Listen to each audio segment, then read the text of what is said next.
Hey everybody, this week I'd like to spotlight an organization called Southern Restaurants for Racial Justice, which has partnered with Chef Edward Lee's The Lee Initiative to create a pandemic relief fund for Black-owned restaurants in the South. This podcast will be making a donation, and I hope you'll consider doing the same. Go to southernrestaurantsforracialjustice.com to learn more and donate. Thanks, and here's the rest of the show.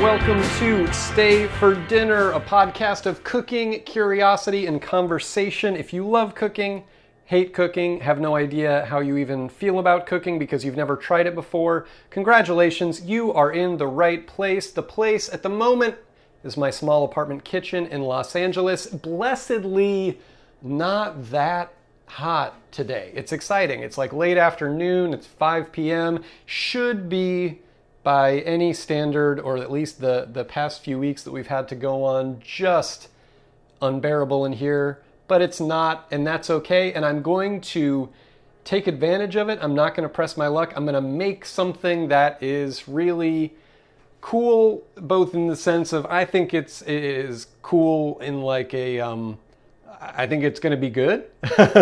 And also cool in the sense of it's not gonna make the kitchen insanely hot or require turning the oven on or anything like that.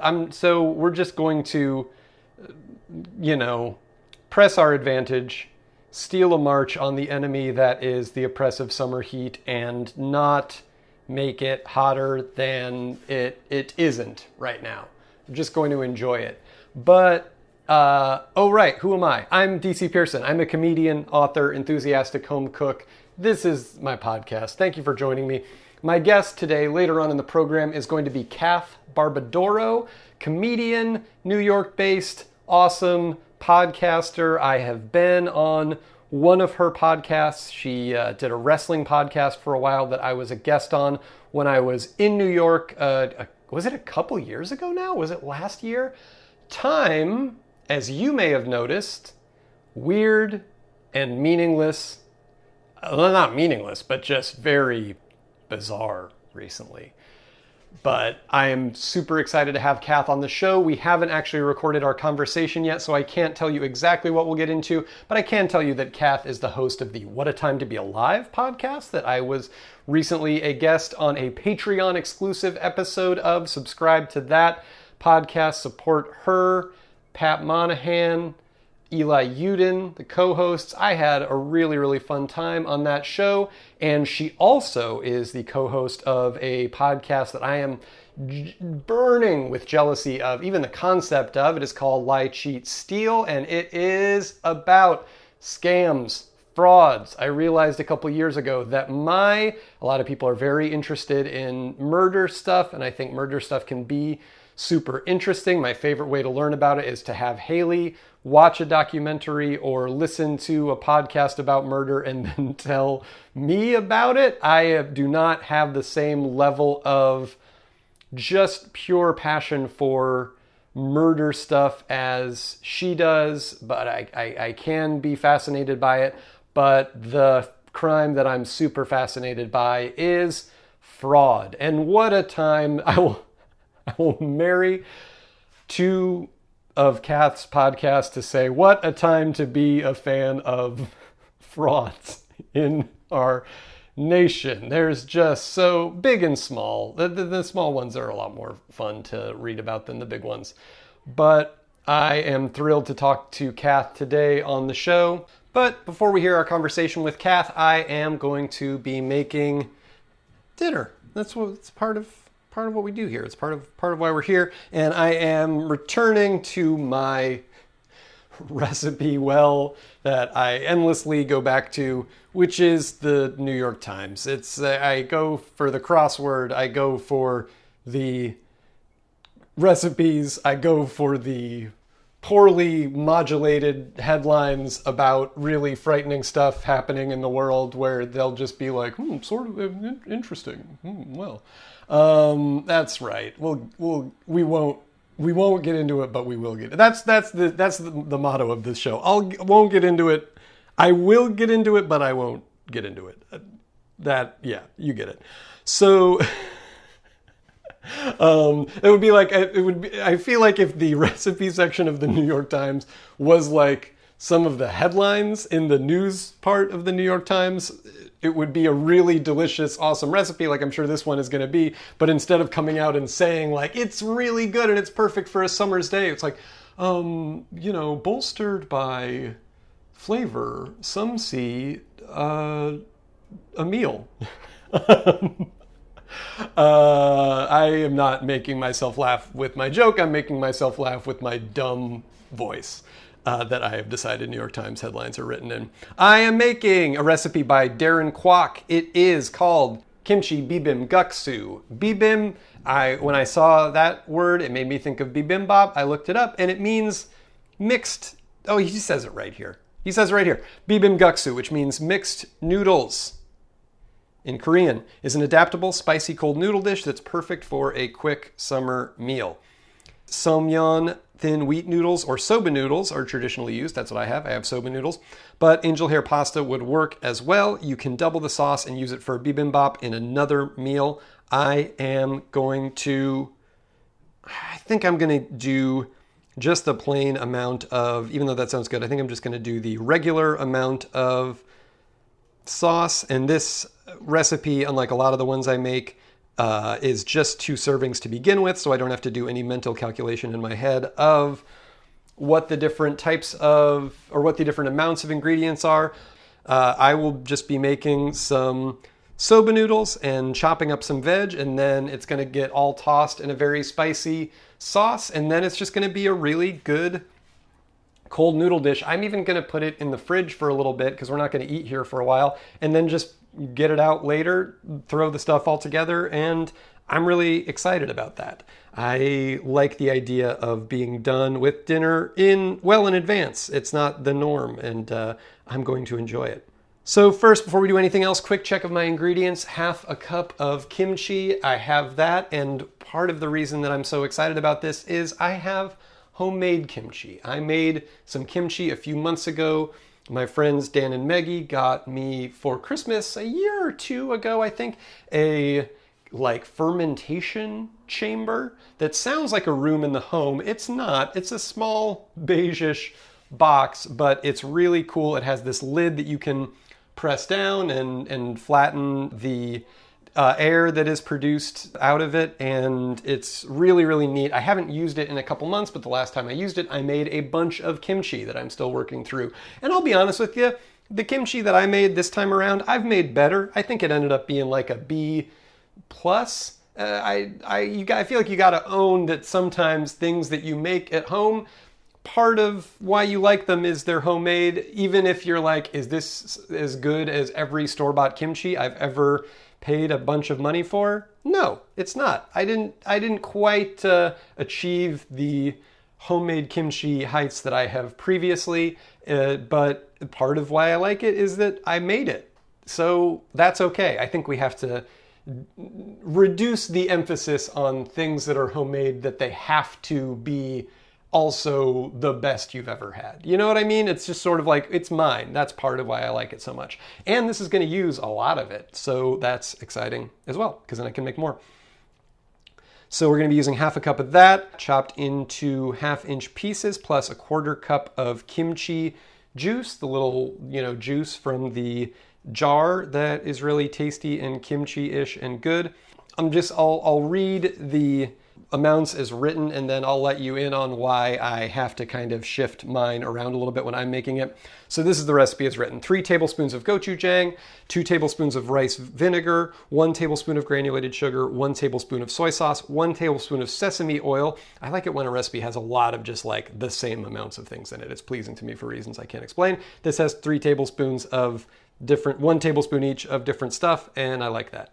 1 garlic clove minced. I'm probably going to be using 2 because we almost always bump up the garlic and stuff around here. 1 teaspoon of roasted white sesame seeds. I have a jar of roasted sesame seeds, a plastic jar that I feel like I have had since the Clinton administration. I haven't been cooking remotely that long, but this jar of sesame seeds has lasted me so long. It's finally getting down there. I'm excited to use some of it today. Mostly I think I just use it for, sprinkling on stuff. That's why it has lasted so long. The reason I will be adjusting some of the amounts in the sauce is we were working out of one of those plastic tubs of gochujang that you will find at mostly Asian grocery stores. I feel like we had the same one for like 2 years. It was one of those ingredients that just seemed like endless. We could use tablespoons at a time and it would never deplete somehow. It was like a magical Herschel and the Hanukkah goblins, but of gochujang. And it was, I don't know if that's an accurate representation of what happened in Herschel and the Hanukkah goblins. It's been a minute since I read it. However, it never waned, seemingly, until finally, unfortunately, earlier this year, we actually ran out of gochujang, but it was in the midst of the pandemic and it was sort of, dicey shopping and getting ingredients and doing all kinds of different stuff. So we haven't had it for a while. Then this week we were like, you know what, on this shopping trip, we got to go somewhere we feel like is going to have gochujang and also some place that we can like pick up from because we like doing that still. And so I got what I thought was gochujang from their website, and then it was like, oh no, actually we're out of that. And I was like, okay, fine.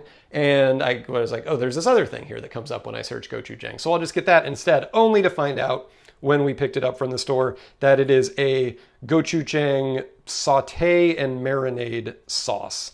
It's not just gochujang. It's like, you'll see this a lot of times, I feel like, where you think you're getting one thing, or you're like, oh, this is next to that, but it's actually bumped up with all kinds of other stuff. Thankfully, a lot of the stuff that it's bumped up with are things that I would be putting in this sauce anyway, like soy sauce and rice vinegar, sesame oil, etc. It also says it has like apple juice in it and chipotle, all of which is like fine. Seems like it's all going in the same direction. I wish we just had pure gochujang, because now I have like a jar of this stuff, but it is what it is. So I will probably be using, instead of like 3 tablespoons of straight gochujang, I'll probably be using like 4 or 5 tablespoons of this, and then just reducing some of the ingredients of other stuff that it already has in it, like the sugar, the rice vinegar, etc. So I'll just be kind of doing that, tasting it, seeing how it is. I've never made this recipe before, so I don't know exactly what I'm shooting for, but when it tastes good, I'll stop. Basically, is how I'm going to do it. And then for the noodles, we are going to have 6 ounces of, I don't have somyeon, which are thin wheat flour noodles. I have soba noodles, so I'll be using those. 1 cup of salad mix or leafy greens. I have that. I have one of those plastic clamshells of mixed greens. Then we have a 1/4 cup of julienned carrot and 1/2 cup of julienned cucumber, which I will be julienning here in a moment. It also calls optionally for perillo leaves that are chopped. I don't have perillo leaves. I've never worked with them, actually. I would like to. There's a really neat place called Perilla that I follow on Instagram that is a place here in LA that makes really cool like artisanal banchan, the stuff that you serve with, that makes up a lot of Korean dining, the sort of, smaller side dishes and stuff like that. And I gotta patronize them sooner rather than later. I gotta stop just following places on Instagram going, that looks cool, and not actually giving them money. But also, we're a little bit out of practice right now in terms of how you sort of like shop and just, it's not like we're just dropping into a lot of places right now, unfortunately. So also calls for optionally gim, which it says are roasted seaweed sheets. I don't have those right now either. I might sprinkle it with a little bit of furikake, the Japanese rice seasoning, which has like crumbled up nori in it, which is seaweed. So I might do that towards the end. It also has sesame seeds in it and stuff like that, all of which seems like it's sort of rowing in the same direction as this, but we'll see how we feel when we get to the end. And then we will be having 2 soft-boiled or hard-boiled eggs, halved and served chilled, warm, or at room temperature, depending on your preference. It says optional. This one we have, and this one I will be employing Haley, my wife, house and quarantine mate, who frequent guest of the podcast, will be tagging in to make her 6-minute eggs that she is super good at. She's made a bajillion of them over the years, and so why take a crack at making a good soft-boiled egg when I have an expert right here in my very own home? And why do it on a podcast if I have an expert right here in my very own home? So she will be tagging in for that later. And Kath, I believe, is a wrestling fan. So that it all connects. Tag team egg making here for the Kimchi Bibim Guksu. So first up, it says bring a pot of water to boil. Gonna do that.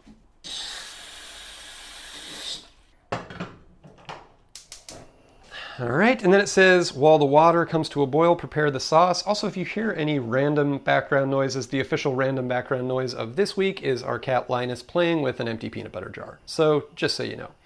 I try not to include any unmotivated sounds on the podcast that are, since it's a sound medium, I don't want you to hear something and be like, what is that? And I never acknowledge it. Even though, like I said, it's not that strange, and you probably would just assume that it was random kitchen noise. So anyway, like I said, it says while the water comes to a boil, prepare the sauce. I will do that in a second, but first I have a few mise en place steps that I'm going to do, including julienning the cucumber. And how I am going to do that is, julienning, I believe, just means making like thin little matchsticks. So what I will be doing is I cut the cucumber in half crosswise, and then I'll maybe even be saving half of it because it's a really big cucumber.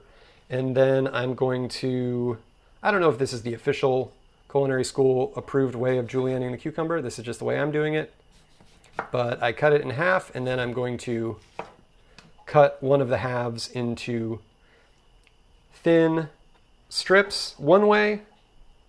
So now I have sort of like, I have like cross sections of the cucumber. And then I'm going to make a stack of those slices that I made, and then I'm going to cut them thinly in the other direction. And my pile is a little less stable than I want because of the sort of watery center of the cucumber. But it did result in a, yeah, pretty decent little pile of cucumber matchsticks. Some of the very center of it got kind of, okay, I'm eating some, got kind of, you know, the sort of liquidy, seedy part kind of came out, and that's what was making the pile unstable to begin with. And so I think what I'm going to do is take a spoon, and for this other quarter of the cucumber that I ended up with, I'm going to scoop out the seeds first before I do anything. It's really satisfying to do that if you've never done it. And now what I'm left with, got a decent amount of the guts of the cucumber out. Now what I'm left with is this kind of long, hollow, almost canoe of cucumber. And so I think what I'm going to do is I'm just going to kind of go around and cut that canoe shape into thin little long strips. They're not quite as thin. I don't know if this is legally a julienne. Some are thicker than others. So I'll slice those again, resulting in some matchsticks. There's honestly probably a better way to do this. It was a learning opportunity that I just let blaze right by me. But I think what I learned is, yeah, there's probably a better way to do that. So I'll know for next time. And then I am going to julienne a carrot. First I'm going to peel it. This carrot's like, it's almost a foot long. So I'm going to cut it into like a couple of 2 to 3 inch pieces first. And then I'm going to cut each of those pieces in half, lengthwise. Again, I don't know if this is legal julienning. In fact, you know what? I'm frustrating myself with my own incuriosity here. I'm going to stop down, watch a YouTube video about julienning carrots, and then I'm going to do it the right way. Okay, I'm back. And while I snacked on poorly julienned pieces of carrot, I watched a really good little Martha Stewart video called How to Julienne a Carrot. If you Google Martha Stewart, How to Julienne a Carrot, I'm sure it'll pop right up. There was a Smirnoff ad before it about how Smirnoff makes you a spy. And I was heartened by how close I was. It was similar to the way that I've cut up other stuff, but I was like outsmarting myself with the carrot for some reason. So basically, my initial instinct to cut the carrot into a couple of even pieces crosswise first was correct. And then, instead of cutting in half, we're going to cut down one side a little bit to create a flat surface so the carrot doesn't roll underneath us. And then we are going to go from one side to the other and make thin slices. Ooh yeah, nice, satisfyingly thin slices all down one side. Okay, there's still a thicker piece left at the very end here because it feels tough to hold without cutting myself, so I'm not going to risk it. But then, what I am going to do, according to the Martha Stewart video, is now stack my slices. I might do it in 2 stacks. It's a big stack. It's a big carrot. So do 1 stack, stack the slices, and then again, cut lengthwise to end up with these nice matchsticks. Yeah, that's a lot better. Thanks, Martha Stewart.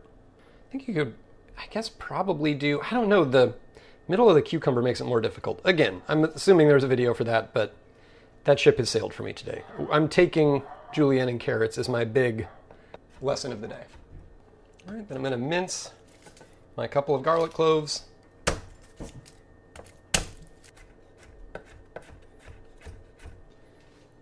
And then I think my last little mise en place step, since I don't have the perilla leaves or the gim, is to chop half a cup of kimchi into 1/2 inch pieces. And this is going to be a little bit difficult just because the kimchi itself is, you know, it's a combination of scallions and cabbage and different stuff, a lot of which are in kind of irregular sized pieces. So basically how I'm going to take the chopped into 1/2 inch pieces is just to say, you know who it is right now? Run a knife through it once, maybe twice. Not mincing it up as much as I would for, say, like a kimchi fried rice or something. And then I'm going to combine all of my sauce ingredients into a small bowl. So putting my kimchi in first, and then I'm going to put in, like I said, like 4 or 5 tablespoons of this gochujang marinade sauce. That is not pure gochujang that I would vastly prefer to be working with, but this is what we have, so we're going to use it. And give it a little taste. And it's pretty sweet. Almost reminds me of like barbecue sauce or something. It's definitely not as spicy as just straight gochujang would be. It's pretty diluted. So yeah, I'm going to do like 5 tablespoons. Knowing that in there, I'm probably getting in also a lot of the, again, sugar, rice vinegar, sesame oil, other stuff that I'm getting into this recipe. Normally, if you have actual gochujang, please just go off of the recipe amounts that I listed before. I'm just kind of freestyling here between the gochujang, or the gochujang marinade rather, the kimchi juice, the rice vinegar, granulated sugar, soy sauce, sesame oil. I am doing 2 cloves of garlic. That I'm not skimping on. Non-negotiable. I think the bottom line, the sauce is going to be flavorful for sure. There's also already sesame seeds in this sauce. I'm going to still add some of my own roasted sesame seeds because it describes basically, here's what it says in the recipe. When adding the sesame seeds, crush them gently between the palms of your hands to release a deeper flavor. And I'm going to do that mostly just because it sounds fun.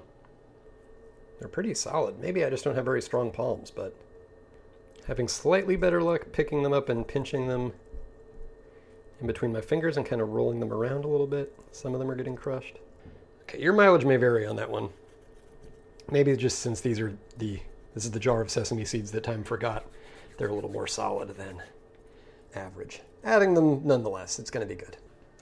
Okay, so I've added all those ingredients in various freestyled amounts. Now I'm going to stir and taste and see where we're at. Oh, you know what? I almost forgot the kimchi juice. There we go. Again, the sauce is turning almost a think a lot of this is coming from the gochujang marinade sauce, but it's almost turning a like American barbecue sauce color with some dark red undertones. All right, here goes nothing. It's good. I'm missing some of that fermented gochujang flavor. It's a bummer because I feel like if I add more of this marinade, I'm just going to also be adding more of the stuff that is maybe taking it a little bit on the sweeter side. So you know what I might do? I know it's not exactly the same thing, but just to add a little more spice, I may add in, if I can find it. I found it. Gonna add a little bit of gochugaru, Korean chili flakes. Again, it's not gonna have that deep fermentedness that gochujang has, but it's at least gonna bump up the spice level. Dang you, gochujang marinade. That I'm sure is like good as a marinade. It's not exactly what I'm looking for here. A lot of people in the comments were complaining about how spicy the sauce ended up, and I wanted to experience that, and I feel like I wanted to experience commenter complaint level spiciness, and I'm just not getting that yet. Okay, at this point I've added almost a tablespoon, maybe a tablespoon and a half of gochugaru. Just tasting. There we go. That is now really spicy. I'm happy. I feel like it could still be a little bit saltier, so I'm gonna just do another little teaspoon of soy sauce. Yum! Now I'm gonna cook my soba noodles according to package directions. I suggest you do the same with whatever noodles you're using. Haley and I actually took a soba making class somewhat earlier in quarantine from Sonoko Sakai, who wrote a really cool cookbook that I want about homestyle Japanese cooking. And it was really cool. She's still doing them, I'm sure, on Zoom. And it was really fun. She even sent us, you could buy like special buckwheat flour from Japan through her, and she sent it to us in like a Ziploc bag. It felt very drug deal. It was thrilling. Really, really good. Get out my colander. Oh wow, it's about to boil over again. Okay, I gotta turn that down. Get out my colander. My brother got us a really nice little collapsible colander that fits well in a drawer after he was staying with us and accidentally left our old colander on a burner and it melted. Oh wow, it's about to boil over again. Okay, I gotta turn that down. But this is an incredibly craven reason to get into cooking, but if people know you are into cooking, it gives them stuff to get you at the holidays, and it's great. So it's been 3 minutes. I'm gonna test a noodle really quick. Oh yeah, that's chewy, but I don't want it to cook anymore. Going to take it off the burner, dump it into the colander, and then hit them with cold water to stop the cooking. Exactly the kind of thing that I really have learned not to do when making like hot pastas and stuff, because you don't want to wash the starch off. But doing it here to stop the cooking and get them a head start on getting cool. Give it a little toss with my hands. And then speaking of the final step, at least for now, taking a bowl, dumping my noodles into the bowl, dumping the sauce into the bowl, and then, as it's described here, in a large mixing bowl, combine the noodles and the sauce, mix well with clean hands. This adds son mat, which is Korean for the taste that comes from one's hands, or a homemade taste.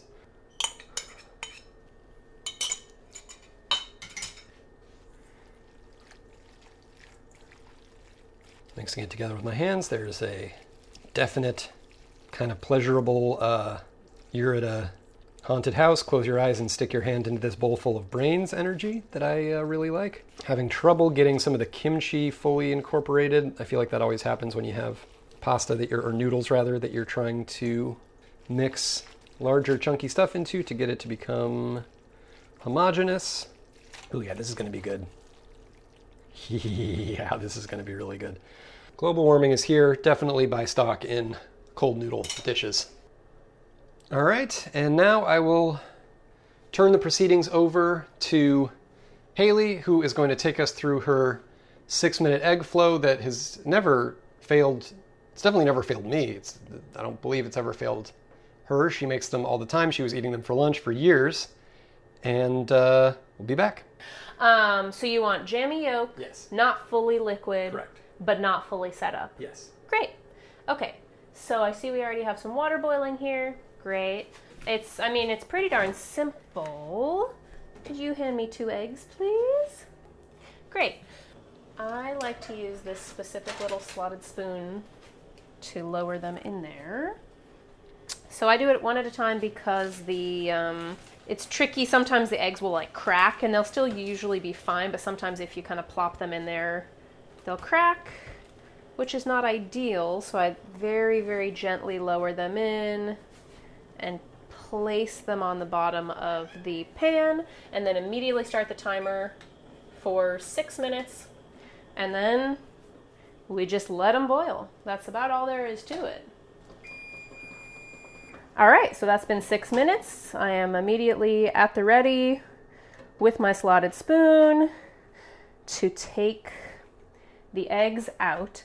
Now, normally, so if you wanted a runny yolk and I think a true 6-minute egg, you would take the eggs out and put them directly into a little ice bath, and that stops them in their tracks from cooking any further. So usually you end up in that case with a set white and a runny yolk, and then the egg gets kind of cooled down, and then after a couple minutes you can peel it, and it's great. But since we're going for a little bit of a more jammy yolk that's in the middle of runny and set, what I like to do is just take them out and let them sit for 5 minutes. So I'm setting another timer for 5 minutes, just to let them, the like indirect heat that they already have continue to kind of set up the yolk edges a tiny bit, but still it's not going to get fully set like a hard-boiled yolk. And then in 5 minutes, I'll shock them with a little cold water to stop the process, and we'll be in business. Clear off. Okay. It's been 5 minutes of the eggs just sitting here in an empty colander on the counter. So now that, I think that should have been enough time for the indirect heat of their own post-cooking situation to hopefully set up the yolks a little bit, but not too much in the middle. So I'm going to go ahead and fill up a little bowl with a little cold water.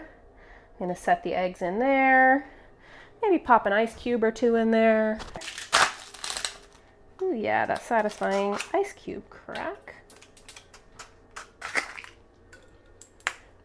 Great.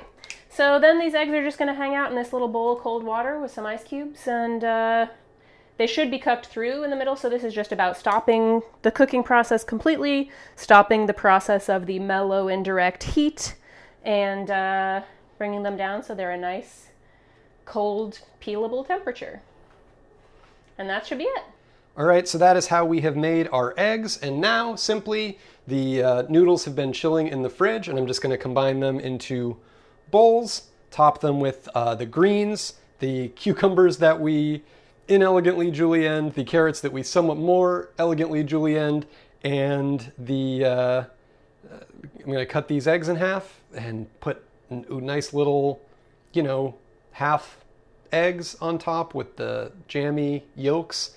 And I'll probably sprinkle a little furikake on top just because I think that is, it's nice to have that seaweed flavor, and a little more sesame seeds are not going to hurt anybody. And we're going to have a nice cool dinner, and I'm excited about it. Enjoy this conversation with Kath Barbadoro.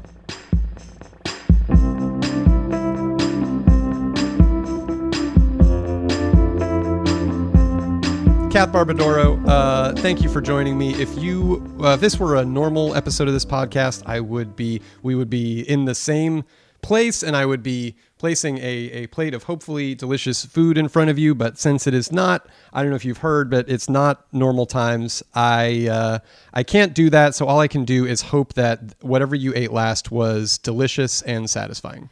It was, but now I feel like I've been cheated because we can't have a meal. So I feel like I don't know if I speak for everyone who's been on this podcast remotely, but I feel like you owe me a meal now in the future.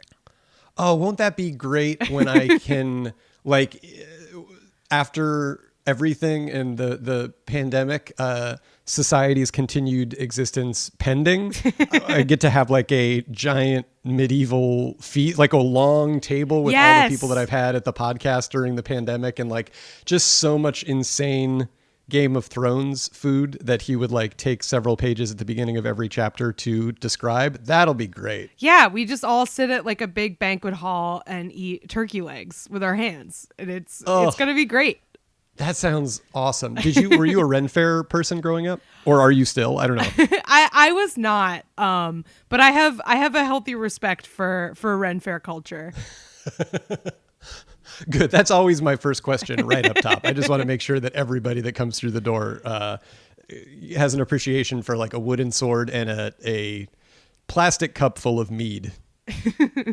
I only went to one Ren Fair one time, I think it was like a middle school or maybe early high school trip. I think it must have been middle school because all of my friends and I were like way too excited to buy wooden swords, like way more so than you should be if you're in high school, I feel like. So they brought you like as a school trip, like a field trip, like we're going to learn. That is so funny to me because like my impression of a Ren Fair is that it's just a bunch of like poly people, like that's like what their weekend activity. Like I feel like Ren Fairs are cool, but they to me like are not actually associated with history in any way. No, I don't think it was a particularly historically accurate Ren Fair. I think it was just sort of a like, you guys are in English class, right? Yeah. Well, the Renaissance happened in England, I'm pretty sure.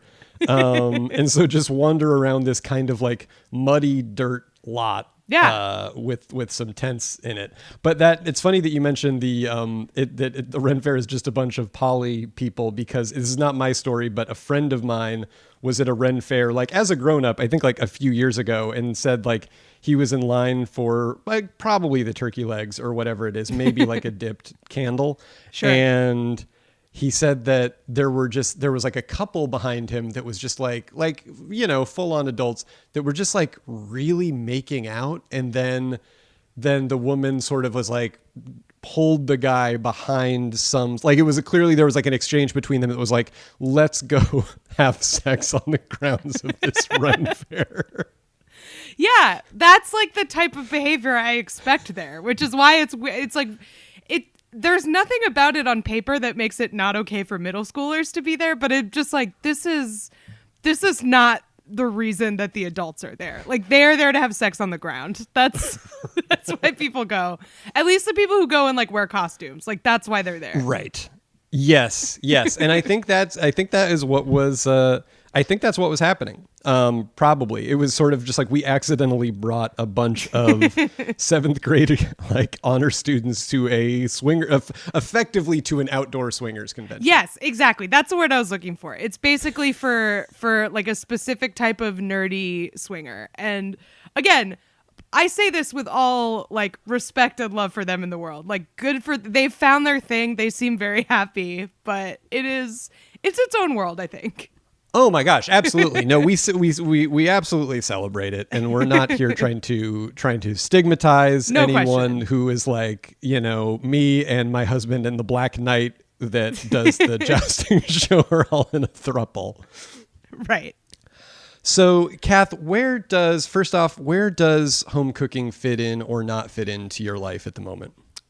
I've always really liked to cook. My mom is a great cook, which was kind of a double-edged sword when I was growing up, because I was very rarely tasked with cooking because she is really good at it and likes to do it. And like the partnership between her and my dad was always that my mom cooks and my dad cleans up after. And like the kids would, you know, we would clear the table and set the table and do all of that stuff. But like I was not super involved in cooking.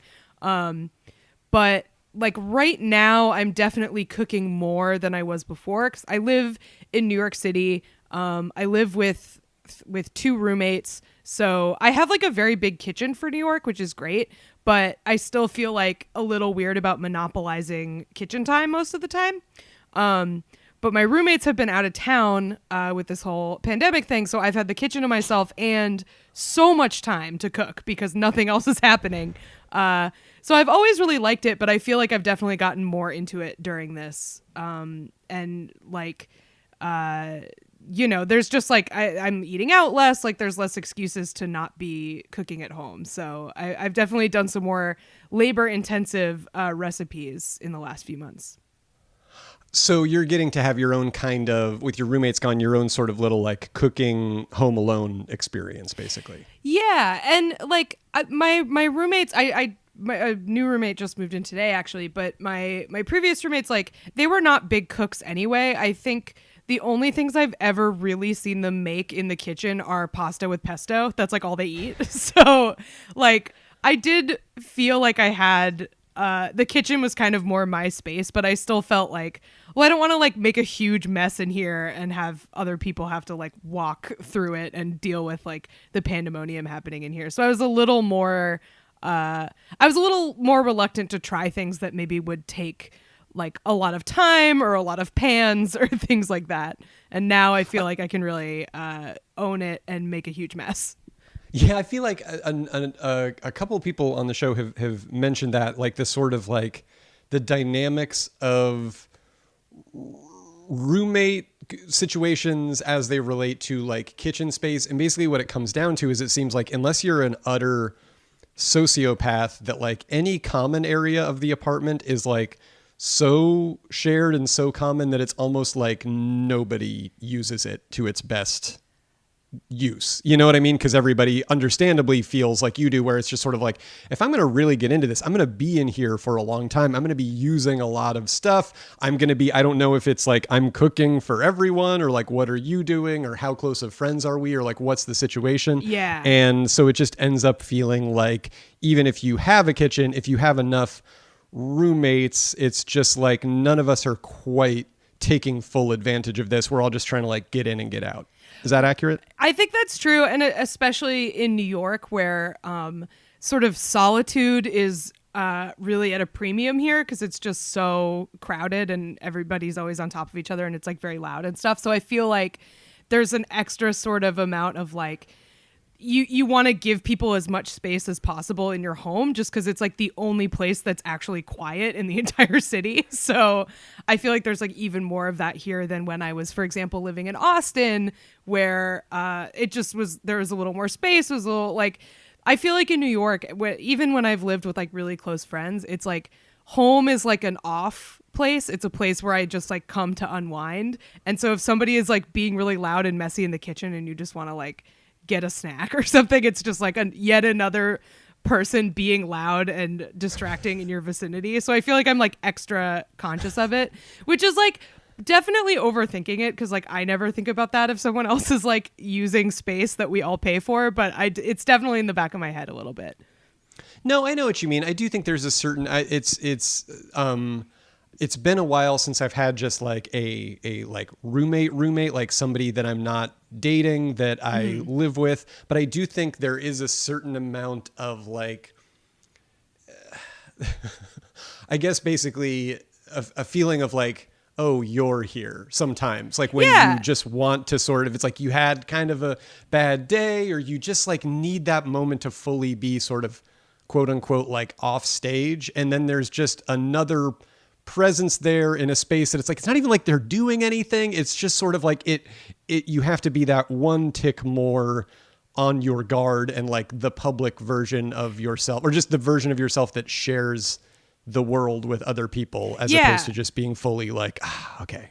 That's what it is. It's, you have to be the version of yourself that is somewhat public facing. And like, especially in a city like New York, like most people who live with roommates here, if they could afford to live alone, they would. So you want to be extra sort of cognizant of giving people their space. And I've never had a problem with roommates. I've always really liked my roommates. And it's like, you know, I enjoy living with people, but it is that thing of like, I mean, if this was normal times and we were allowed to socialize, like living alone would probably be better. You know what I mean?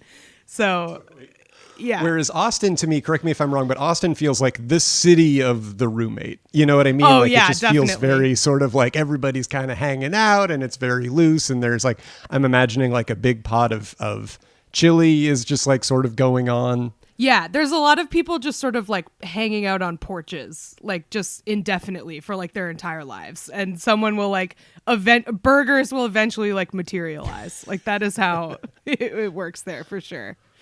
Before the pandemic, were you, I mean, obviously with that caveat, were you good at like hanging out in that way? I feel like I don't know that I've ever been good at just sort of like, now I'm just like hanging out like with a friend and we're just sort of like aimlessly like sort of not really doing anything today, but we're just sort of like around with each other and there's not a big plan or activity. We're just sort of like being in the friend group. It's sort of like then somebody joins and then somebody leaves. Maybe I feel like maybe it was more of a New York thing, like when I lived there. I'm not sure, but like is that like a part of your life normally? I feel like I've never really gotten the hang of that. It definitely was when I was in Austin, like just because, like you said, that is so the vibe of the city. New York, I'm definitely much more plan and event oriented when I hang out with people. Like we're all going to this place or it's somebody's birthday or something. Like there's like a reason. But no, Austin was very much that. Like you just sort of wander around and like people sort of come in and then drop off. Like you just kind of vibe, I guess. Right. No, that's my impression of it, and I didn't want to sort of like stereotype it, but I'm like, okay, yeah, that makes sense. And I that think seems that's cool. Right. And I think it's also just like a phase of life thing too. You know what I mean? Like no matter where you are, probably. Definitely, yeah. I mean, I moved to Austin when I was 21, and then I moved to New York when I was 28.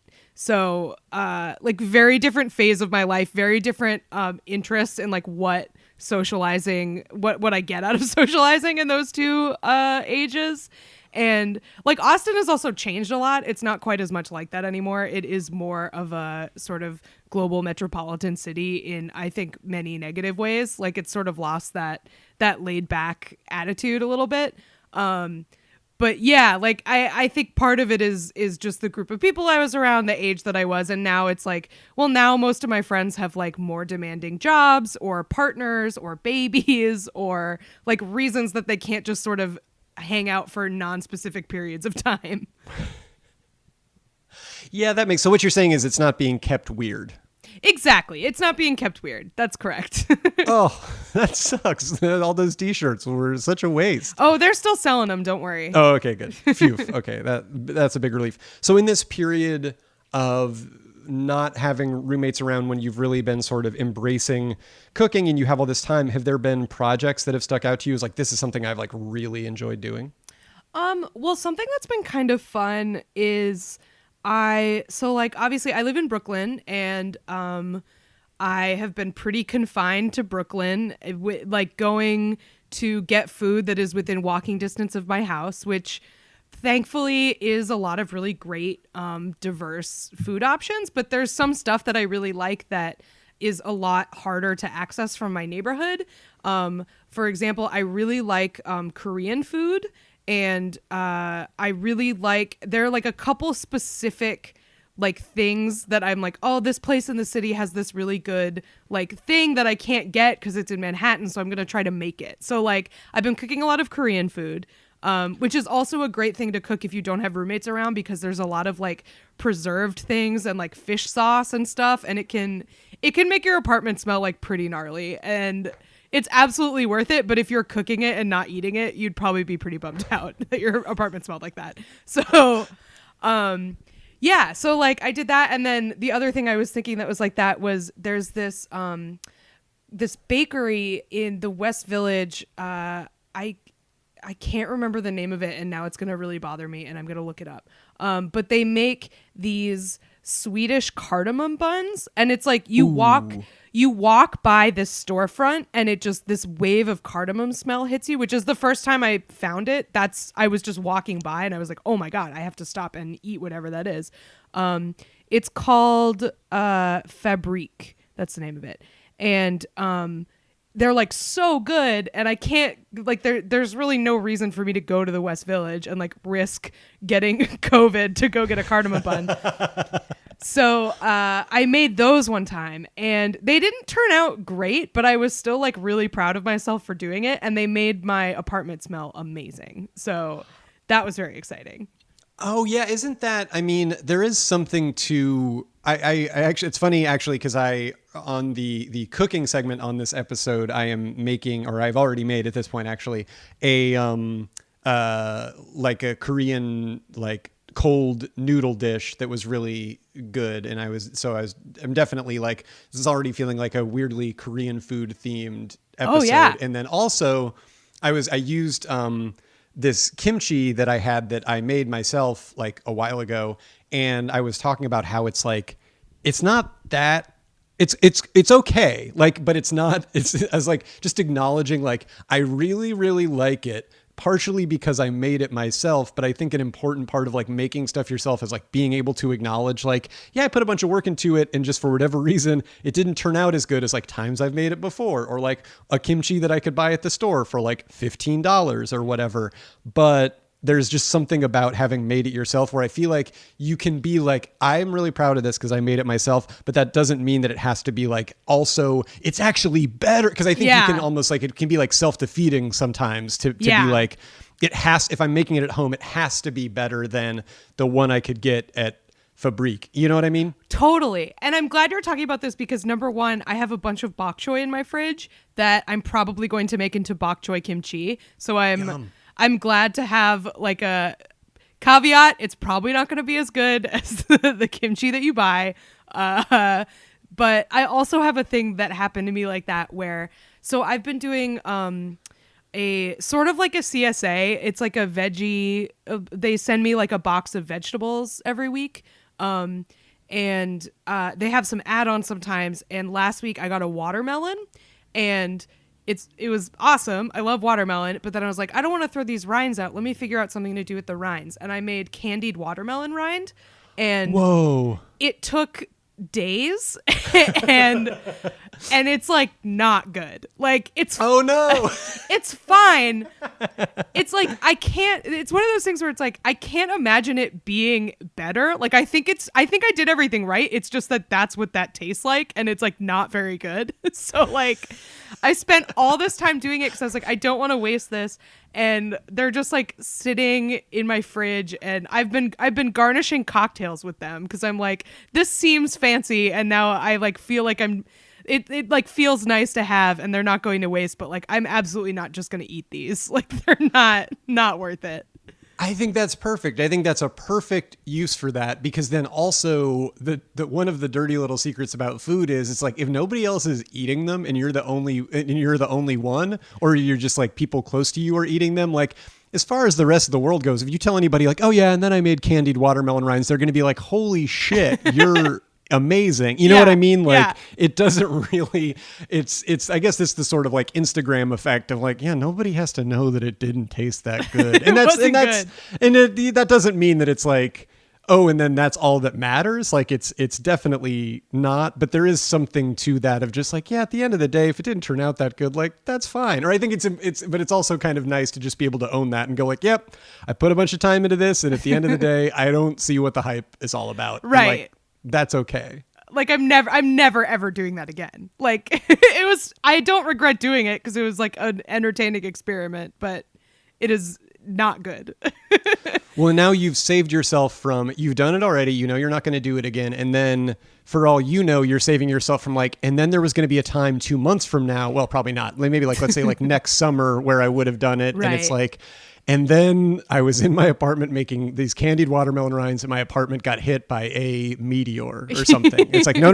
Now you don't realize it, but you've prevented being in your apartment making candied watermelon rinds at some other fateful time. Absolutely. When I didn't have a ton of time to kill. Like, yes. But that, like the other thing too, as evidenced by the fact that I was making candied watermelon rinds, is that I hate to throw food out. Like I really try not to throw anything out. So it is like it's the temptation, especially when I'm alone, is very high to just chuck things that don't work out. But I don't know. I really don't like to. So it's like, great. Candy watermelon rind is fine because they reduce down to so little. But sometimes I'll make like I've been cooking for a pretty long time, so I don't super follow recipes anymore. Like usually what I do when I'm thinking about making something is I will look at a bunch of different recipes to make that thing and sort of get the gist of what the important steps are and what the kind of techniques are that you need.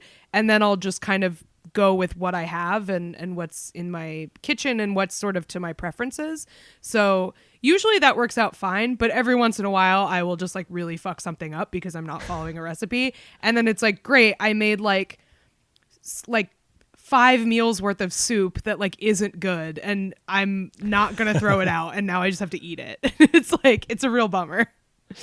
Oh yeah, no, there was something that I made recently where I think it was like growing up, we would always have like, and it wasn't something I remembered until somewhat recently, but like we would have basically like braised chicken in some sort of like tomato and like green olive sauce. It was like kind of Italian, but like kind of Spanish. Yeah. And I think we would often have it with like egg noodles, which I always love and are great. And so I was like, oh, I'm going to look up a recipe for something like that and I'm going to make it.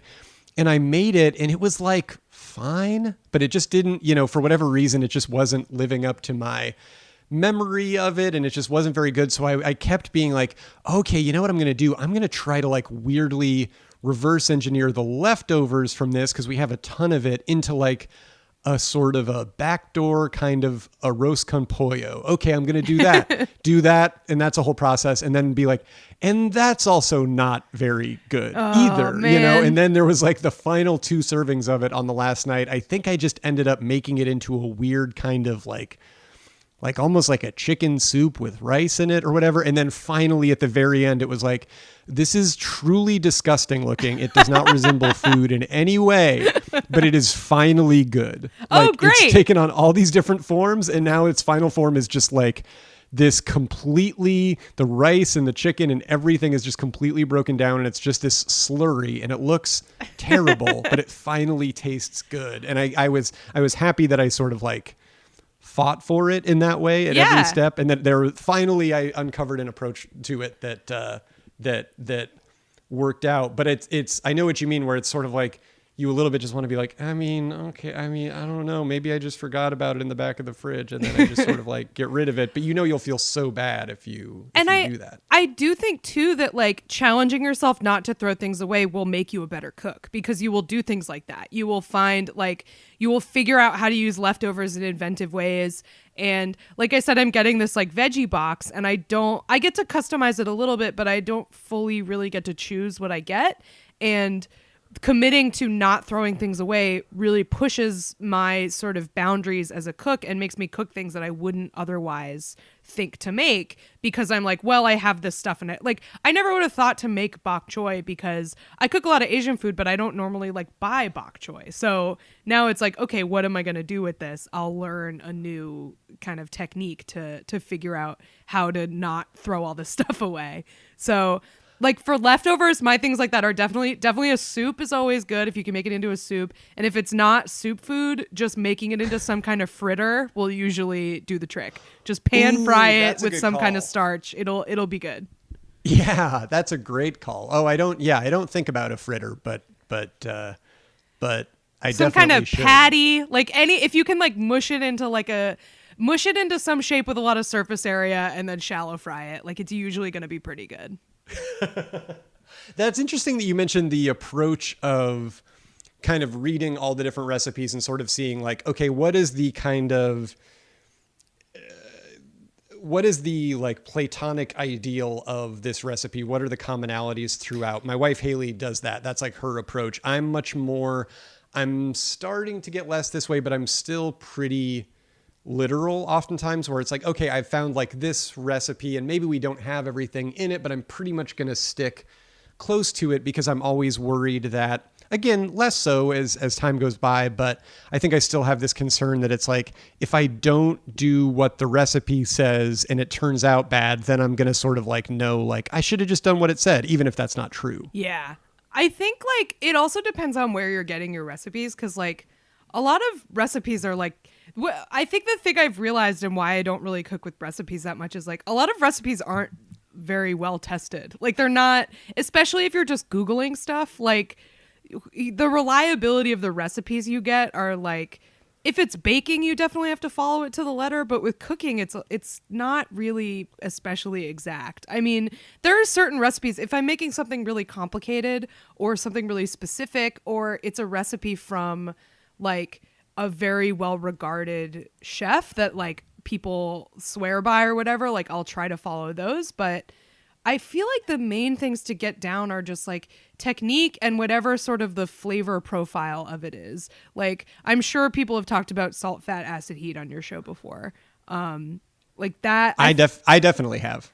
Like, understanding those sort of elements, I think makes it a lot easier to be a little more flexible. And then as far as technique goes, like I really like the Serious Eats recipes for things because they explain sort of like why you do things the way you do, and then you don't have to necessarily follow exactly what they're saying as far as ingredients and stuff, as long as you understand like, well, you cook this way because you get this result, and then you can do that kind of like, you know, like they have a really great roast potato recipe on there that makes like really crispy roast potatoes, and it's like, okay, well, I don't have to use like rosemary and garlic like they do, but I understand like boiling the potatoes in water with baking soda in it will make them break down easier, which will make them crispier. And that would also be true even if I'm not making potatoes. Like if I'm roasting any other starchy vegetable, those principles are going to be the same. It might not come out exactly the same way, but like when you understand those sort of basic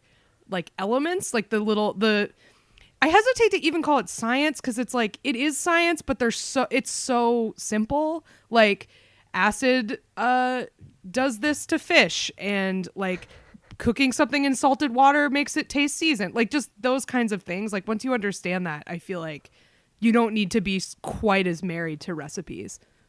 Right. It's just those sort of building blocks and kind of understanding like, why is it that I do certain things? Why are these things in this order in the recipe? Like, why am I sort of putting in like, oh yeah, I feel like a big thing for me right now is when I'm just kind of like freestyling, especially with a lot of Asian food. It's a little bit like, when should I throw in like the aromatics? You know what I mean? It's like, okay, 90% of the time it's going to be at the beginning and have it be like in some hot oil for like 30 seconds or a minute and kind of let them get all of their flavor out and like into the oil. And then that's going to like really like season the rest of the dish.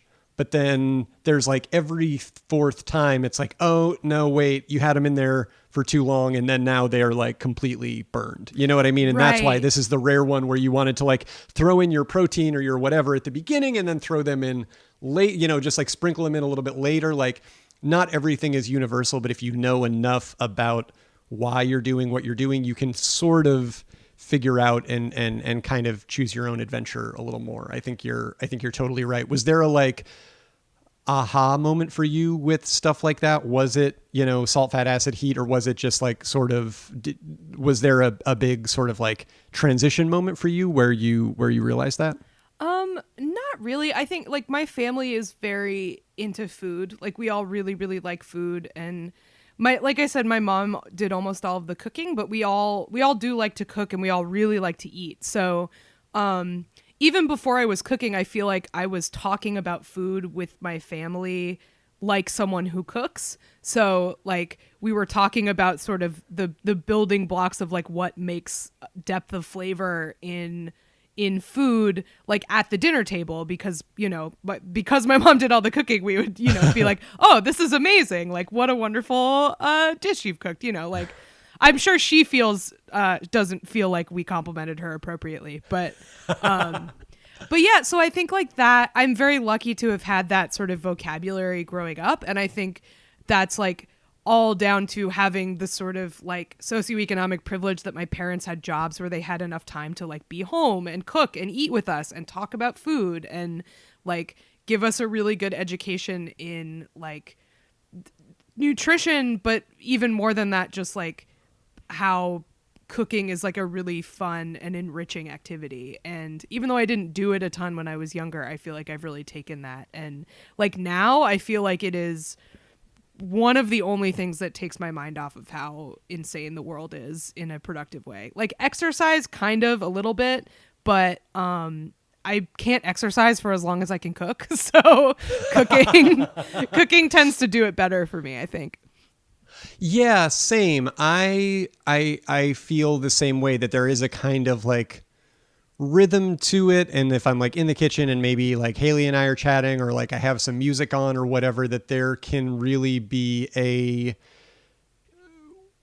even if I don't think there will be, after a couple of minutes, I'm like, oh, my brain isn't as like pulsating with unending anxiety right now for whatever reason. It's just it's just kind of a good gear shift in the day. What kind of stuff was your mom making growing up? So I'm Italian American. I'm Italian on both sides of my family. I mean, several generations removed from Italy, but definitely she cooked a lot of Italian food. She was kind of freestyling, especially on weekdays and stuff. It's not like she was making super elaborate stuff, but we ate a lot of pasta. She makes really good risotto. There's like a couple things that she makes that are like real comfort food dishes for me. She makes really good spaghetti carbonara. So that's a super comfort food. Like when I would come home from college on winter break, she would make that for me. But yeah, like simple stuff, but just like she really cares about like good ingredients, and yeah, a lot of pasta with salad and bread. Like that was like a very common dinner. My dad is basically a carnivore. He like is kind of picky and doesn't like vegetables. So, but if my mom had her druthers, she would probably cook vegetarian most of the time, but she would usually have to incorporate some meat for my dad. So we also had, steak and chicken. She makes chicken piccata a lot. Her big thing that she does every year, she does Christmas every year. And like she does all the food. Like she doesn't let people, she's like, you can bring dessert, but I'm doing all the food. And yeah, that's the thing, is like I didn't really cook when I was a kid, because like she was just like, I'm good at this, so I'm not gonna let you. Yeah. But so that's like, it's super simple stuff but really good. So she gets this big standing rib roast, and it's the best smell like I smell all year, and it has a red and green peppercorn mustard crust on it, and she makes a gravy from it, and then it's roasted green beans and mashed potatoes and gravy, and that's it. And it's like it's the best. It's the best meal I eat all year. It's so good. So that's like her big thing that she does every year. And every year she like says she doesn't want anyone to help, and then she gets really stressed out and is like low level frustrated about it, and then gets it on the table and is like so proud and so happy. But it is like a little bit of like an undertaking every year. I really relate to that for some reason. Like somebody going like, nope, I'm good, don't help me, don't whatever. And then sort of getting overwhelmed, and everybody can just feel the stress radiating off you, and they want it to not be that way. So they're kind of like, are you sure? And then it's just sort of like, nope, it's fine. I have to like, I relate to that very much, especially cooking around family, and just in general, like not even non-cooking stuff, but cooking around family members and friends sometimes too, for sure, where it's just sort of like, nope, this is part of the process. I genuinely feel like it would take longer for me to explain, even though I know I should. Like, I think that's a way that I really need to grow, is like figuring out when you're in situations like that, like you can take a beat and ask somebody to like, it doesn't even have to be in a cooking situation, but like, shell the green beans for you or whatever, so to speak.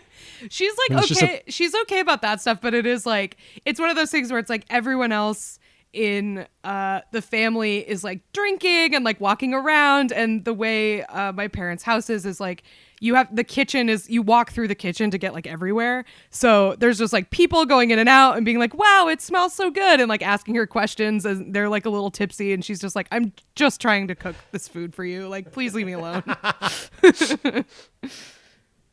Yeah, I think there is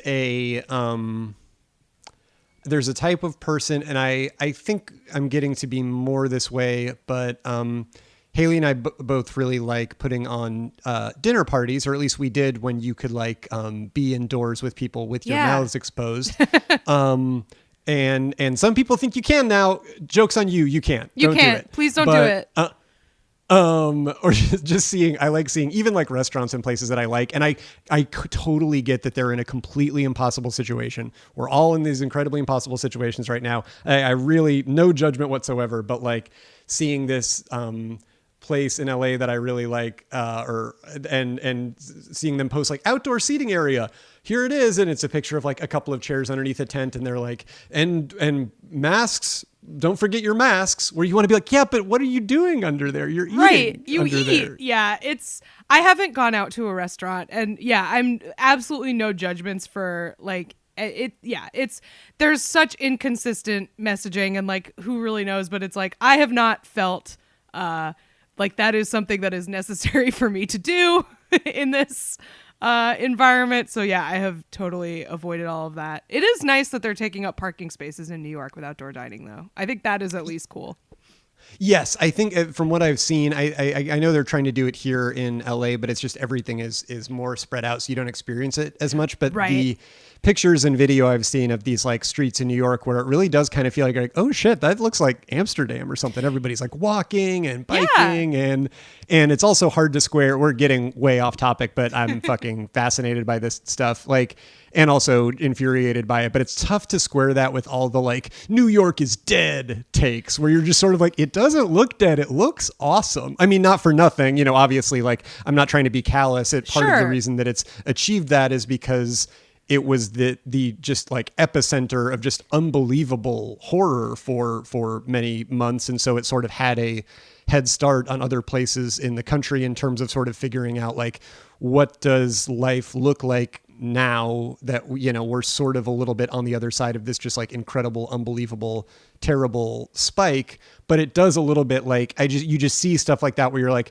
I know that, you know, obviously everybody's going through a really tough time right now, but the sort of smugness with which some people are like, yeah, man, it's over, just kind of is like, well, it's crazy to me. Yeah. As a person who lives here, that's so absurd to me. I mean, yes, things are not great anywhere right now, and New York has been through a lot, but it's like kind of nice here. I mean, you can drink outside now, which is great. And, like, people are very conscientious about mask wearing, and like there is like an uptick in gun violence, which is a problem and concerning and scary, but like every other type of crime is down, and the gun violence is just because everybody, I think, is so fucking stressed out. Like, I don't think it's a New York specific like problem. That whole argument about New York being dead, I think, is delusional. Like, there are always going to be people here, and they're always going to figure out ways to make it a fun place to live. Yeah, and very crassly, there is a part of me that, and this is, I think, just like, oh yeah, because I romanticize times that I romanticize the time that I lived in New York, like everybody that's ever lived in New York, but I also really super romanticize the times when I didn't live in New York, like the 70s and 80s, when it was undeniably horrible in many ways, but also you get, if you're like an artistic person or somebody that enjoys music or comedy, you just get pumped full of all these romantic narratives of like, yeah, you would get hit over the head with a lead pipe and then you would go hang out with Lou Reed, you know, like, absolutely, like, that's absolutely so cool. That is like the trade-off. Like, I had a joke I was working on, and I never like fully got it to work, and then the pandemic happened, but like, you move to New York and you have these like images in your head of like the Beats and like the Velvet Underground and stuff, and then you get here, and like, I for a really long time was meaning to plan my socialist comedy show in this place in Union Square that was like it was like a Kellogg's branded experience or something. It was like, what? Seriously? Yeah, it was like a General Mills or like whatever, like a cereal bar, and we would meet there because it was the only place in Lower Manhattan where you could sit inside and they wouldn't make you buy anything. And so like, there's just like every single inch of New York City has been bought up to make money for people, and it is so not the city that you like imagine it to be. And I don't know. I mean, I think probably people like that will just buy up all of the stuff that people are getting evicted from, most likely. But there is a chance that we can go back to that. So I don't know. We'll see. We're getting way off topic, but it's hard not to talk about that's this stuff. for a second, I was imagining that you guys had your socialist comedy show. Literally, it was like in this back, like performance space in the back of the sort of like cornflakes experience or whatever that was very pleasing to me. But it reminded me of, I hosted one time, I can't remember. I think it was like a friend of a friend. I think she was like, you do comedy. I have these friends that they need somebody to like host their event. And so I was like, cool. And maybe she even told me about it like a little bit, but basically once I like got there, I realized that it was, or maybe I realized it in advance. I genuinely don't remember. It's a better story if I didn't figure it out until I literally got there and they're like, okay, here's what it is. And it was for an anarchist organization.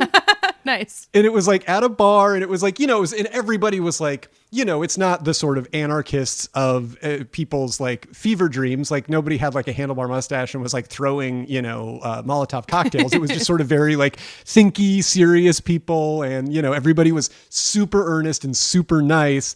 But so I did like, I think it was just basically like, I don't even remember what the content of the show was. I think maybe there was a couple of other comedians and then like, just speakers, and they were raising money and whatever. It was just like basically a meeting of their organization with some entertainment. Mm-hmm. And I remember afterwards the guy who, like one of the guys who I remember having like very, kind of Trotsky-ish glasses, if I'm thinking of Trotsky, like the very earnest, little round small, ones, thin frames. Yeah, exactly. And him just being like, you're great, man. This should be your thing. You're the anarchist comedian.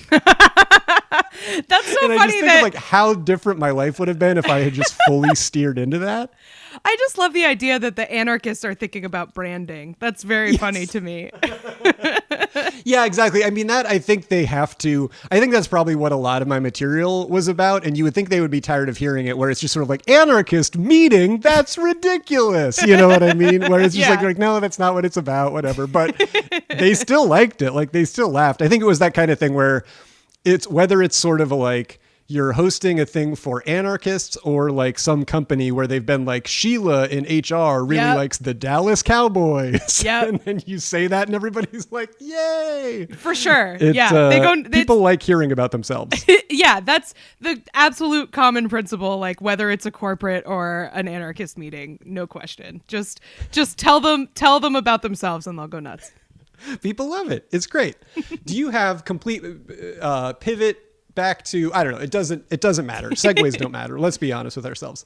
Do you have a like go-to kitchen tool that you're like, this is my like trusty, handy dandy, whatever, like this is my thing that without it, I would be lost? Some like very indispensable things that I've gotten lately. I mean, I would not do without my microplane grater. Life would be way worse if I didn't have my microplane grater. For cheese, for like we were talking about cooking Asian food, like when you cook the spices and oil and stuff, like grating garlic and ginger, it's just much easier. Yeah, so love my microplane grater. I love my Dutch oven. I make bread in it. I slow cook things in it, although not so much in the summer. That has been very, very helpful. And then like that, so my Dutch oven is cast iron, so like I use that as a cast iron pan. And then I have like a nonstick, a really nice nonstick pan that I got. I checked the wire cutter. I got the best wire cutter pan, and they were right. It's very good. Cook eggs in it. Ooh, what kind of pan is it? Do you remember the I wish I could remember. I don't. Gotcha. But if you search wire cutter, it's one of the only ways pans, in which I'm like a hype beast. You know what I mean? Like I do kind of, definitely sometimes will be like, oh man, if I could get everything, Staub or whatever. I do want to interrupt though, because I forgot. I don't think of it as cooking because it's like separate. Like I use it so much, I don't even think about it this way. But like a good chef's knife, like no question, makes your life 100% better. Like, if you don't cook, like, and you get a good chef's knife, you will cook. Yes. Yeah, no, absolutely. Haley and I always talk about like when we watch reality shows and you can tell like the people don't really cook, but then they're sort of like, it'd be good at the beginning of this scene if we were like cooking dinner when we're talking about, you know, some breakup that a friend of ours is having or whatever. And you just see them like slicing garlic with like a steak knife. Yeah. Yeah. Takes you out of it.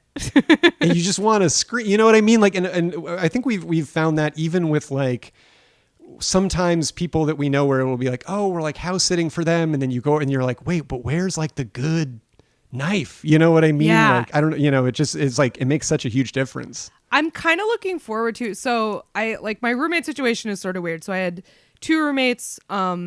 Both of them have been out of town for most of the pandemic. One of them officially moved out, and then someone just moved in. So like one person switched. My other roommate is also moving out when our lease is up, and this is so complicated. But anyway, the people who lived here before me lived here for a really long time, and it's sort of been one in, one out. And so nobody has done like a full like throw out stuff that we don't use and things like that. And so I'm really looking forward to when my other roommate moves out, like going through all of the pots and pans in the kitchen, because most of them are like garbage, like because my other roommates don't cook. So like I haven't like felt like I should buy new stuff because we have so much, but all of the stuff we have is like bad except for the stuff that I bought. So like I'm very excited to go through it all and get rid of it and then get like nicer, just like upgrade everything in the kitchen. It's going to be a game changer. Oh yeah. No, we had, before the place that we lived before our current apartment was, by the time we moved out and we were the last people there, it was the accretion of like 4 different people's sort of like entire early to mid 20s and early 30s like apartment lives that had then sort of like, we both ended up, it was sort of like I lived there with one roommate to begin with, and then another roommate, and then Haley moved in, and then my other roommate moved out, and then we moved out. And so by that time we had exactly what you're describing, where it was just like in the back of in the cabinet, there's like a weird, like a iced tea maker and weird, just like, and truly pots and pans that have like one handle. Like if you're like, oh, if I tried to make pasta with this and I hadn't noticed that like one of the plastic handles was loose, it's I like would melted. like scald myself. Yeah, exactly. And it just was like, it was so, on the one hand, you really feel like I got left holding the bag on this like big time. I have to like get rid of all of this weird stuff that nobody will claim. But then on the other hand, it's exactly what you said. It's like so satisfying. That's going to be great. Because then also you can know like everything that you have too. You know what I mean? Like you don't have to wonder. Like that's the thing is I just like, I don't feel, especially because they're out of town, like I don't want to throw anything out, but there's so much stuff that like, if I were in charge of this, all of this would be thrown out. Like everything would be gone. Like, yeah, it's just, it's kind of a nightmare. It's the same thing. It's just like, they moved in their mid-20s and they're actresses. I'm a comedian. Like none of us have ever had like a lot of money to spend on things, and you just sort of inherit like weird like nonstick pans that are half the nonstick stuff is scratched off, and you're like, well, it's a pan, like it still works, I'm not gonna get rid of it. Like, yeah, you just end up with a whole cabinet of refuse pretty much. Oh, that's going to be so satisfying. Yes, I'm very jealous of you for getting to do that and have like no sentimental attachments to like 2/3 of the stuff. Yeah. You just get to be like, junk, it's gone. I'm very grateful I have a really big kitchen for a New York apartment, which is like part of the reason I chose this apartment, and it has definitely paid off in spades. It's been really nice. Oh, that rules. Do you have, the first podcast of yours that I was a guest on, if I'm not mistaken, was a wrestling podcast. Yes. You are a big wrestling fan, yes? I am. Mm-hmm. So I am not, I've never been, as we discussed on the show, never been that much of a wrestling fan, have never super gotten into it, but I just got to read, do you know Bill Handstock? Yeah, I do. He's writing this book about the WWE, like the history of the WWE that's coming out in a little cool. bit. And I got to read it, and it definitely was like he had all of these like indexes of wrestlers from the WWE of every era where he was clearly just like, this is a ridiculous character I really want to talk about, but it doesn't actually fit into sort of the like the history of it. Yep. I was just wondering, like, because there were so many great weird gimmicks and things, like, are there any like food related wrestlers or food related wrestling moments that stick out to you and in your life as a like, you like a lot of different types of wrestling from the world over. Has there ever been a wrestler that just had a super food based gimmick? Well, there's two things I'm thinking of off the top of my head. One is there's this guy in Japan. His name is Satoshi Kojima, and it's not so much that he has a food gimmick, but so he's like a little bit older, and his big like in-ring gimmick is that he pops his pecs and everybody cheers, which is like pretty rad. But he's in New Japan Pro Wrestling, which has a bad guy faction called the Bullet Club. And I guess there was some like, and the other thing too is the Bullet Club is almost all non-Japanese people. It's like a heel foreigner stable. So there was like some kind of mistranslation where Kojima kept calling them Bread Club. Like he thought that's what they were, that they were called Bread Club. And so like Bread Club like became his thing. And so now like he always is posting about Bread Club and eating bread and how much he loves bread. And it's very cute. So I really like that. The other thing I was going to say is this fall, I got to go on tour with my friends who do a podcast called Street Fight Radio, and we did a show in conjunction with another one of our friends who runs a wrestling promotion called Party World Wrestling.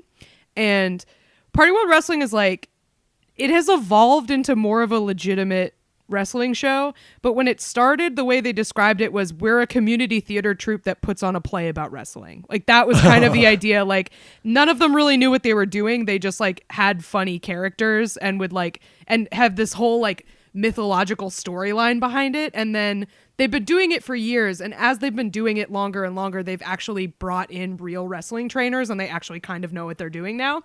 It's really cool. That's awesome.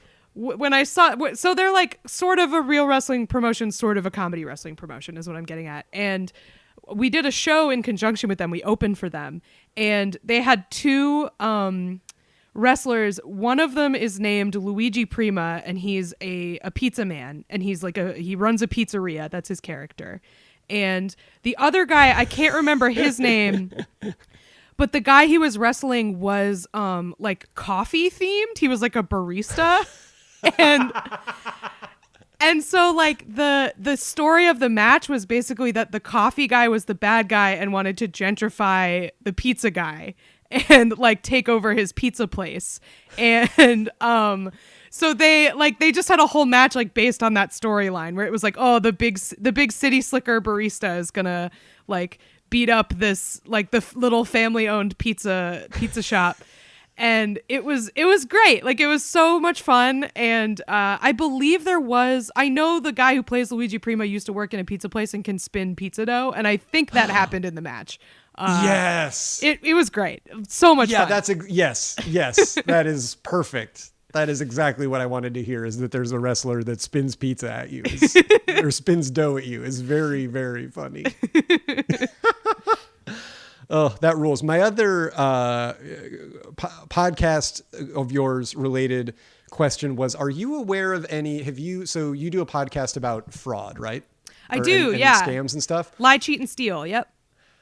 Are there, because I am somewhat of a fraud buff myself a little bit. It's always weird to say that though, because I think unlike when you say like somebody's like, oh, I'm really into like murder stuff or true crime or whatever, it makes it sound like you do fraud a little bit. Where yeah. You're like, I'm really into it. It makes it sound like I run a multi-level marketing scheme or whatever. It is like one of the fun things about doing that podcast is like I think unlike a lot of similar true crime podcasts, we do occasionally cover things where we're like, okay, that's actually like kind of cool. Like we have a thing at the end of every show where we ask each other if we think it was worth doing, like if the scam was worth doing, and 95% of the time the answer is no, and we're talking about people who are like awful. But every once in a while we're like, yeah, I mean, That's pretty great.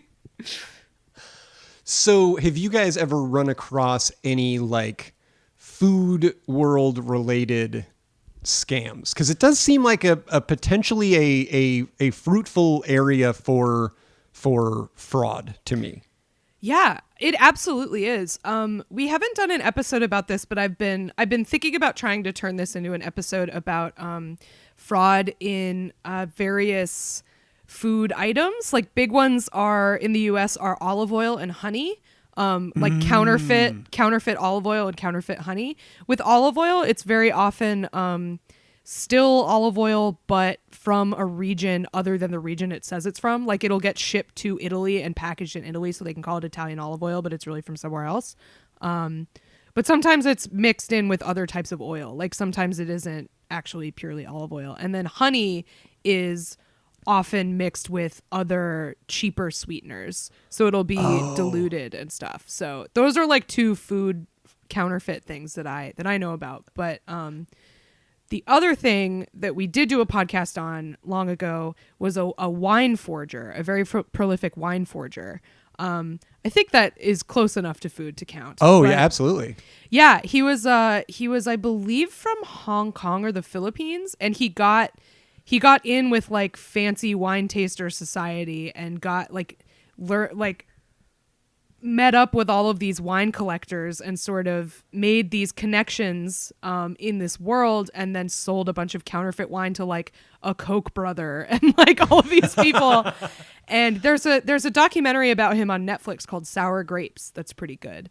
But yeah, it was like a hugely profitable scheme for him, and I think they're not totally sure how he got the funding. I think some of his partners are still out there, so very mysterious.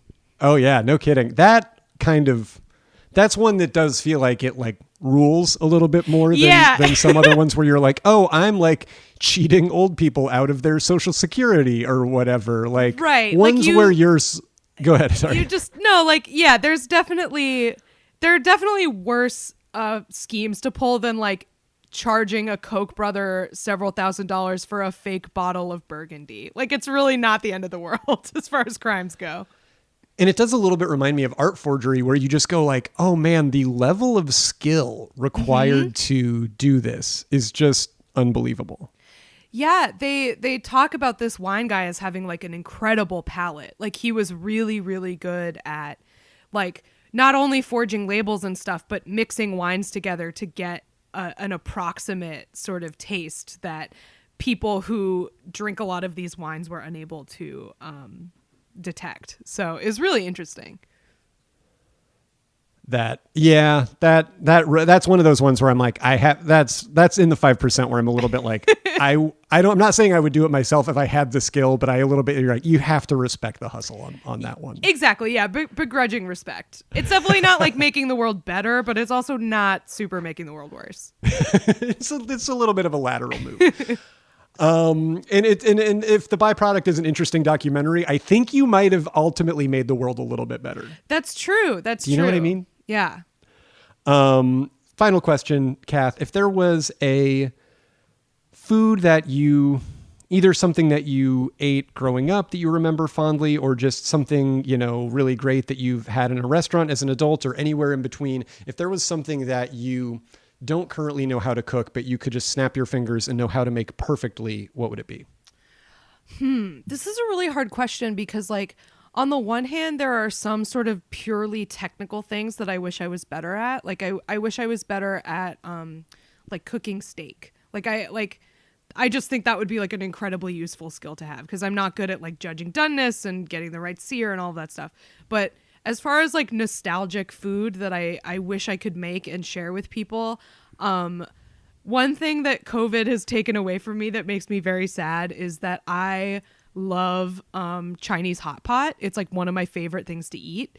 And I love what a communal experience it is to go eat hot pot with people, because it's, you get this like bubbling, boiling pot of soup, and then you order a bunch of stuff to cook in the soup. It's like meat. It's like fondue basically, but with soup. And it's just like I don't know. I really like how it tastes. I really like the types of restaurants that serve it. They're very lively. It's a really fun, like convivial, communal experience. And like you can't do that because of COVID. It's like the last thing that's going to come back because it's extremely unsafe, like yes, in so many ways. And I just miss it so much. So like, it's also very complicated to like make that from scratch. So it would be very cool if I had that power and could also have the power of defeating COVID-19 so I could eat it with people.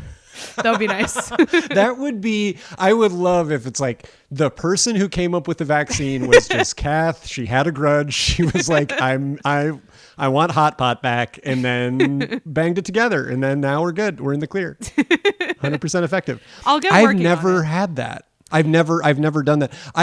We had, it's like you said, it's not nearly exactly the same thing, but it kind of is in some ways. We had like, did you have the melting pot close to you growing up? The like fondue? No, but I know what it is. There's one in Austin. Right. Yes. It feels very suburban, sort of like it's a place that you go for like prom or whatever, which we definitely did. And that was they have the sort of, I guess, like French equivalent of that. I guess it is maybe still considered fondue, even though it's not melted cheese, but where you sort of have a boiling pot of stuff and you're putting meat in it. And it was so great, but I've never done actual like hot pot. It seems incredible. And it's now one of those things where I'm like, why wasn't I doing that every day? I love it. I just also really like, I love spicy food. So like anything spicy I like. So that, like any kind of Szechuan, like the numbing Szechuan pepper stuff, like that's like absolutely my shit. Anything spicy or like fermented and weird, like funky tasting, that's what I'm all about. And that's what hot pot is. And it's also like the restaurants that serve it, at least around here, are always like really fun because it's such a celebratory dish. Like it's something people I feel like kind of go out for as like for your birthday or whatever. And like a lot of them have karaoke. Like they're just like a fun place to be. Like it's just good vibes. It does make you smell like spices and cumin and stuff for like days, but it's really good. That's not a but. That's an absolute plus, I feel like. The place I used to go in Sunset Park, you'd get there and they would take your coat, like because it's a winter food, it's like hot. So you get there and they take your coat and they put it in a plastic bag for you so it doesn't smell like hot pot when you leave. Soon enough. Hold tight, Sunset Park hot pot place. Yeah. I've been praying for them. Kath, thank you so much for doing this. This was a blast. I wish you all the best on your continued and cooking journey, and not only that, but with a like fresh new kitchen without a bunch of like janky old roommate stuff in it. That's going to be awesome. Thank you. I'm very excited. Good luck. You're cooking cold Korean noodles today? Yes, I already have actually by this point, both in reality I already have and in the show I already have, and it turned out really good. Actually, it was really good. I'll send you the recipe. It's called it was in New York Times, and it's called Kimchi Bibim Guksu, and it was really, really good. And it was, in our case, I made it like early in the day and just put it in the fridge, and then we just ate it like amazing, at night, and it was awesome. It's a lot of the things you've described liking. I think you'll enjoy it. Yeah, I love Korean food. Send it over. I will update the podcast listeners via Twitter on how it went. Perfect. All right. Have a great rest of your day. Thank you. You too.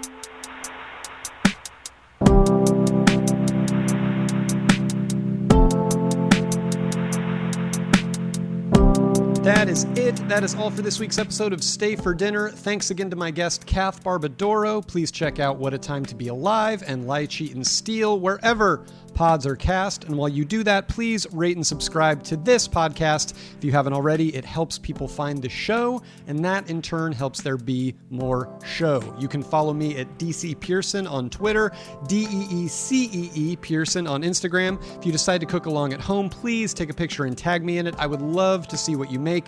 My intro song is July 4th, 2004 by Jason Anderson. Jason Anderson. Yeah, absolutely. Why not? By Jennifer Anderson. And you get it. And my interstitial music is by Advanced Bass, and my podcast art is by Sarah Beacon. That is Becan. I have written a couple of novels, The Boy Who Couldn't Sleep and Never Had To, and Crap Kingdom. They are both available wherever fine books are sold, or ask your local independent bookseller to order them, help them out, help me out. They're also available as audiobooks on Audible or wherever else you get audiobooks. I read them. If you like hearing me talk, I think you'll like it. And other than that, I will talk to you next week. Bye.